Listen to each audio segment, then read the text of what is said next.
Be me 22, in that weird phase of life where you think you have everything figured out. In college, studying something that sounded important when I signed up but feels kind of useless now. Still living at home with my parents. It was supposed to be a temporary thing to save money, but rent prices are a joke, and my part-time job at a campus coffee shop barely covers gas and textbooks. My life basically revolves around three things: classes, my boyfriend Paul, and my deeply held social theories that I share with anyone who will listen, and many who won't. My main theory, the one I'd built a lot of my personality around, was simple. Modern men have forgotten how to be men. They don't want responsibility. They're stuck in a perpetual state of adolescence. Peter Pan syndrome, but with more vape pens and crypto scams. My evidence was everywhere I looked. Exhibit A, my boyfriend Paul. Paul was 23, incredibly charming, and had the professional ambition of a golden retriever. He was an aspiring something or other.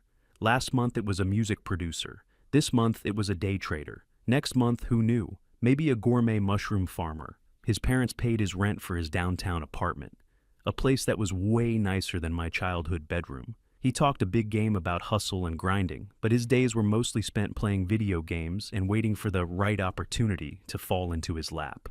I saw him not as a failure, but as a victim of a society that didn't properly motivate men. I was trying to fix him, I guess. Then there was Exhibit B, my father, Frank. My dad was the polar opposite of Paul, but in my mind, they were two sides of the same irresponsible coin. He was in his early 50s, worked a boring but stable office job for some logistics company, has been there since forever. He was a relic of a bygone era, the strong, silent type. So silent, in fact, that dinner conversations were often just me talking while he stared at his plate. He wasn't lazy like Paul, but he was passive. He had given up. He'd come home from work, the energy completely drained from him, slump into his old recliner, and watch TV until he fell asleep. He never talked about his feelings. He never had grand ambitions. He just existed. His idea of responsibility was purely financial. Pay the mortgage, keep the lights on. But what about emotional responsibility? What about personal growth? In my eyes, he had checked out of life. He was a provider, a human ATM, but not a participant. This was a constant source of friction between us. I remember one evening, a few months back. I was on a roll at the dinner table. I was explaining the concept of weaponized incompetence to my mom, using Paul's inability to cook anything more complex than toast as an example. My mom was half listening, looking tired herself. She'd been tired a lot lately, more doctor's appointments than usual. She always brushed it off as nothing. I turned to my dad, looking for some kind of validation. It's like men just pretend to be bad at things so they don't have to do them. It's a huge problem. My dad just kept cutting his steak. Didn't even look up. "I'm sure it is," he said, his voice flat. That was it. No debate, no engagement. Just a conversational dead end. It made me furious. You don't see it, do you? You're from a generation that just accepted these roles. You clock in, you clock out. You don't engage. You don't try to be better. He finally put his knife and fork down and looked at me. His eyes were heavy. Deeper bags under them than I remembered. "I'm tired, Lauren, that's all. See, that's the excuse. Everyone's tired. But some people still show up. They still take responsibility for their own happiness, their own lives." He just shook his head slowly, picked up his fork, and went back to eating. The silence was a victory in my mind. He couldn't even defend himself. I had won the argument. My worldview felt solid, impenetrable. The weeks that followed only seemed to prove my point. My mom had what she called a minor procedure. She was home for a week, mostly resting in bed. My dad took a few days off work to take care of her. I saw him carrying trays of food to her room, making sure she took her medicine. I interpreted this through my cynical lens. This was his comfort zone, simple, physical tasks, no complex emotional engagement required, just follow the doctor's instructions. Meanwhile, I had to deal with Paul, who had a meltdown because his internet was down for a whole afternoon. He called me 3 times to complain about how he couldn't work on his portfolio, which I knew meant he couldn't play his online game. I spent an hour on the phone with him, talking him down, being his emotional support animal. The contrast was stark. My dad, performing basic duties. Me, managing the fragile ego of a man-child. I felt so burdened. The family car, an old but reliable sedan, started making a terrible noise. I overheard my parents talking about it in hushed tones in the kitchen. The word transmission was used. I knew that was an expensive word. I expected my dad to do the responsible thing, take it to a mechanic, pay the bill, maybe complain about the cost. Instead, the next Saturday, he was in the garage. I woke up to the sound of clanging metal and the smell of oil. I went out there and saw him, flat on his back on a piece of cardboard, sliding under the car. He was covered in grease. His tools, old and worn, were scattered all over the concrete floor. He spent the entire weekend out there. I remember bringing him a glass of water at one point. He slid out from under the car, his face smeared with black grime, his knuckles bloody. "Why don't you just take it to a shop, Dad?" I asked, a little disgusted by the sight. "That's what they're for." He took the water and drank the whole glass in one go. "Shops cost money," he said, wiping his mouth with the back of a greasy hand. "This just costs time." I didn't get it. He had a decent job. We weren't poor. It felt like martyrdom. Like he was deliberately choosing the hardest, most inconvenient path to prove some kind of old-fashioned point about self-reliance. I went inside and texted Paul about it. "My dad is literally spending his entire weekend torturing himself under a car to save a few $100. It's such a boomer mindset. His time has to be worth more than that." Paul texted back almost instantly. "Totally. It's like they think suffering is a virtue. My dad's the same. Anyway, you want to come over? I'm ordering pizza." The difference was so clear. Paul understood modern efficiency. My dad was stuck in the past, clinging to a dusty, broken-down version of masculinity. The car was running again by Sunday evening. My dad came inside, looking 10 years older than he did on Friday morning. He took the longest shower I'd ever heard, and when he came out for dinner, he ate 2 full plates of food without saying a word, and then fell asleep in his chair before 8 p.m. My mom just looked at him with this sad expression and put a blanket over him. I felt a flicker of something, maybe pity, but I quickly stamped it out. This was his choice. He was choosing to be this tired, this disconnected. Things got tighter after that. I didn't have the full picture, just little clues. My mom started using coupons for groceries, which she hadn't done in years. The thermostat was always set a little lower than I liked. When I asked my dad for some money for a new pair of boots I needed for the winter, there was a long pause. He pulled out his wallet, which looked thinner than usual, and gave me the cash. But he didn't look at me when he did it. It felt like I'd done something wrong. My resentment grew. I felt like I was living in a house full of secrets and unspoken anxieties. Why couldn't he just talk about it? If money was an issue, why not say so? His silence felt like a failure of leadership, a failure of fatherhood. He was supposed to be the rock, the one who had it all under control. Instead, he seemed to be crumbling, and he was doing it silently, dragging us all down with him. My relationship with Paul was also starting to strain. His day trading phase ended with him losing a few $100s of his parents' money. He was devastated. Not about the money, but about the failure. I was the one who had to piece his ego back together over long, rambling phone calls. I told him it wasn't his fault, that the market was unpredictable, that he was brave for even trying. All the while, a little voice in the back of my head was starting to whisper. It whispered about how my dad had never once called me to complain about his job. It whispered about how he just got up every single day and went to work, no matter how tired he was. It whispered about how he fixed the car with his own 2 hands, while my boyfriend couldn't even fix himself a sandwich. I told the voice to shut up. It was more complex than that. My dad was emotionally stunted. Paul was emotionally open. That was the difference. The breaking point came on a Friday night. It must have been late October or early November, because the air had that cold, sharp bite to it. Paul had a rare win. One of his DJ mixes got played on some small, independent online radio station. To celebrate, he wanted to go out with his friends to some club downtown. I was invited, of course. I didn't really want to go. I had a big paper due on Monday, but Paul was so excited, so for once he wasn't a black hole of neediness. I felt obligated to go and celebrate with him. I got home from my coffee shop job around 9 p.m. My dad was already asleep in his chair. The TV was on, casting a flickering blue light across his slack face. My mom was in the kitchen, packing up some leftovers. She looked pale. "He had a long week," she said, nodding towards my dad. "He's been so tired." "He's always tired," I said, my voice sharper than I intended. I went to my room to get ready. As I was putting on makeup, I felt a wave of anger. This was my life. A sleeping father, a worried mother, a boyfriend who required constant validation. I felt like the only real adult in the house. The party was exactly what you'd expect. Loud music, overpriced drinks, and Paul's friends who were all clones of him, full of talk, empty of action. Paul was in his element, the center of attention for a few fleeting hours. I just stood there, nursing a single drink, feeling disconnected from all of it. We left around 1:30 a.m. Paul was drunk and happy. He asked me to drive his car back to his place. On the way, he suddenly got a craving for a specific brand of energy drink that he claimed was the only cure for a future hangover. "Dude, you gotta stop at a convenience store," he slurred, pointing vaguely at the street ahead. "I need a Blue Volt, like, medically." I sighed and pulled into the parking lot of a 24-hour convenience store. It was one of those generic, brightly lit places that feel a little sad and desperate in the middle of the night. "I'll be right back," he said, fumbling with the door handle. "Don't go anywhere." I watched him stumble into the store. I leaned my head back against the seat and closed my eyes, the bass from the club still throbbing in my ears.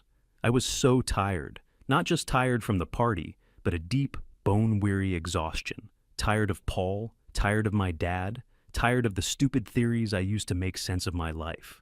After a minute, I opened my eyes and looked towards the store. Paul was at the counter, talking the ear off the poor cashier. My gaze drifted past him, towards the back of the store. The aisles were clean, unnaturally so for this time of night. The floor gleamed under the harsh fluorescent lights. And that's when I saw him.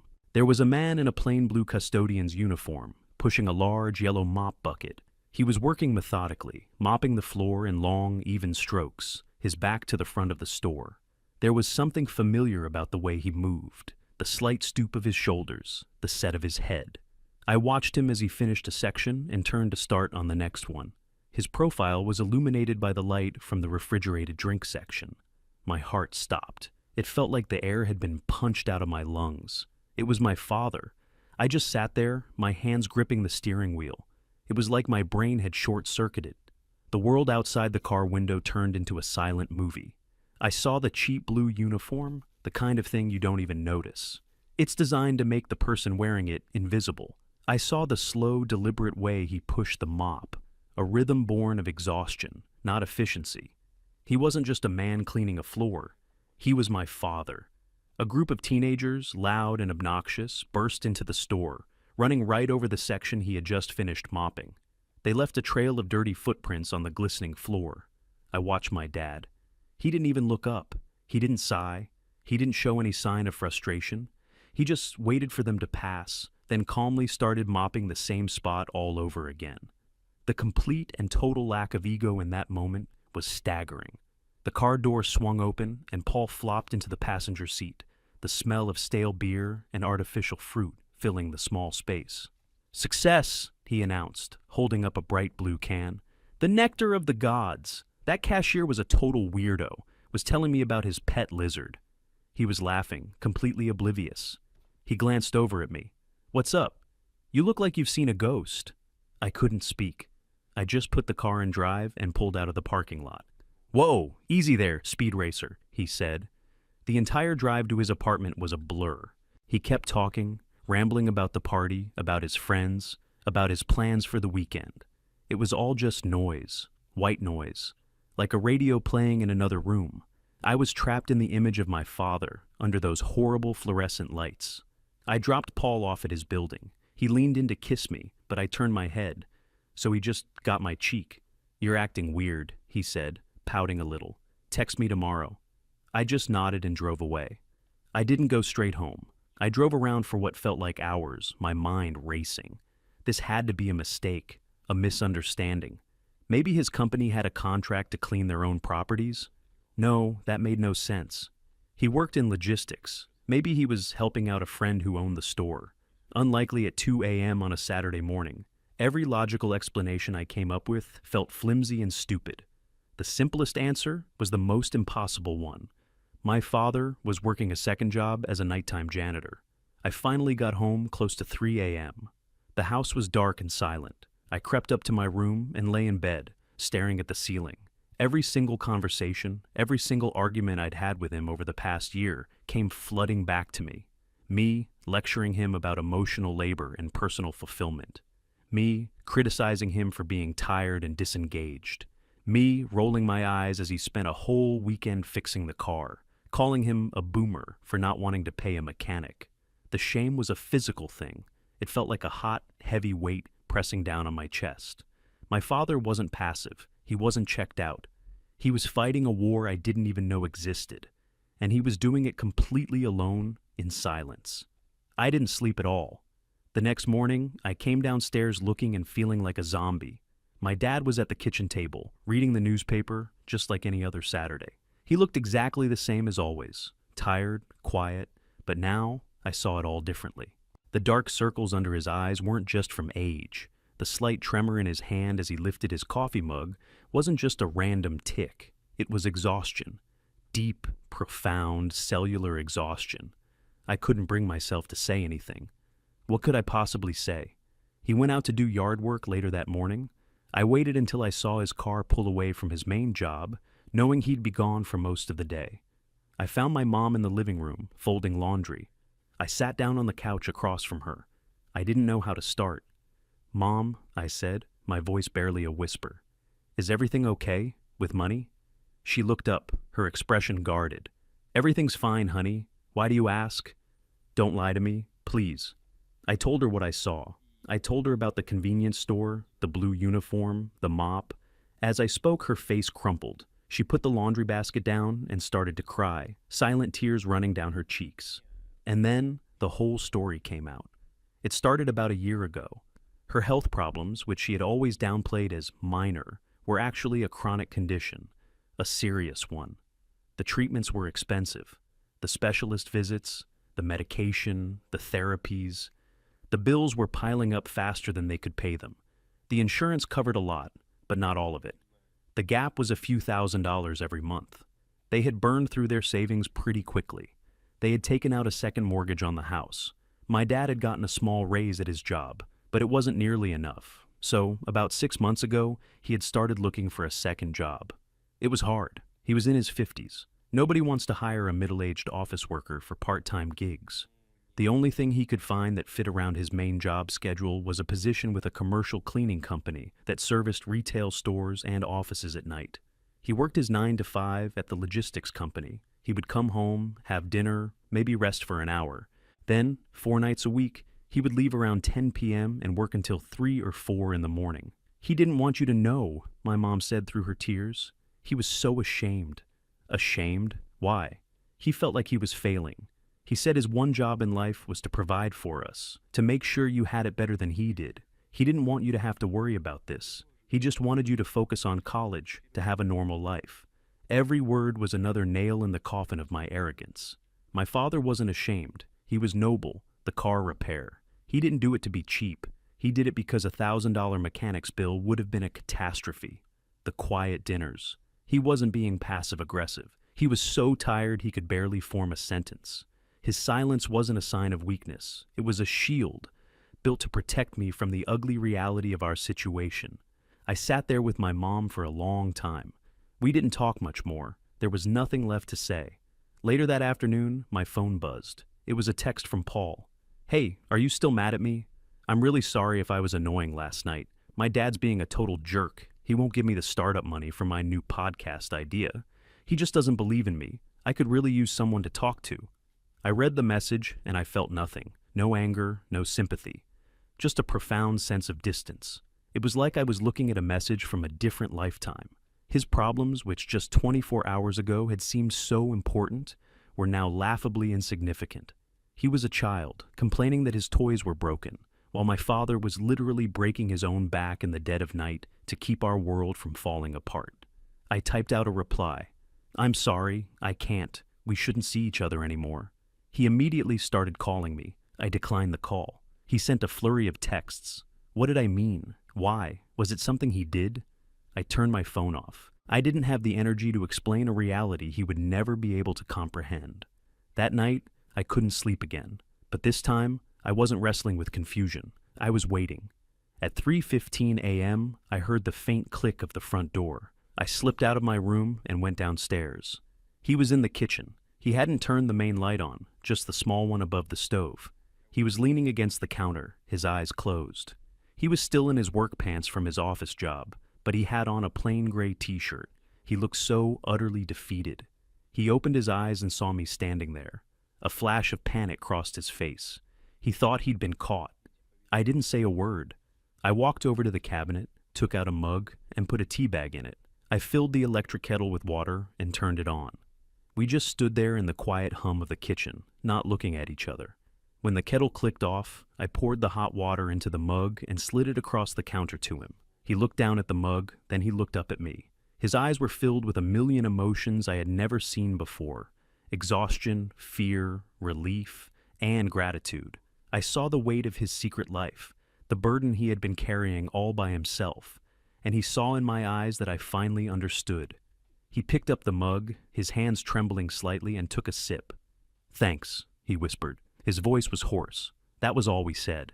But in that one word, everything changed. Things got different after that night. The next Monday, I went to my college's student employment office and found a job working in the library, shelving books. It was only 15 hours a week, but it was something. I started making dinner a few nights a week, so when my parents came home, there was a hot meal waiting for them.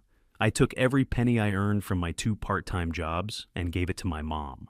I told her it was for groceries. We both knew what it was really for. I deleted my social media accounts. All those posts, all those theories about toxic masculinity and the failings of modern men, they seemed so childish and cruel now. I was ashamed I had ever written them. My relationship with my father changed completely. We still didn't talk much about feelings. It wasn't his way. But the silence was different now. It was comfortable, full of unspoken understanding. A few months later, on a Saturday morning, I looked out the window and saw him in the driveway, the hood of the old sedan up again. I put on an old sweatshirt and went outside. He looked up as I approached, a question in his eyes. "What looks like the problem this time?" I asked. He gave me a small, tired smile. "Alternator, I think." "Show me," I said. I spent the whole afternoon out there with him. I didn't know the first thing about cars. I mostly just handed him wrenches and held the flashlight. But I was there. He would point to different parts of the engine, explaining what they did in his simple, direct way. He talked more that afternoon than he had in the past 5 years. And for the first time in my life, I just shut up and listened.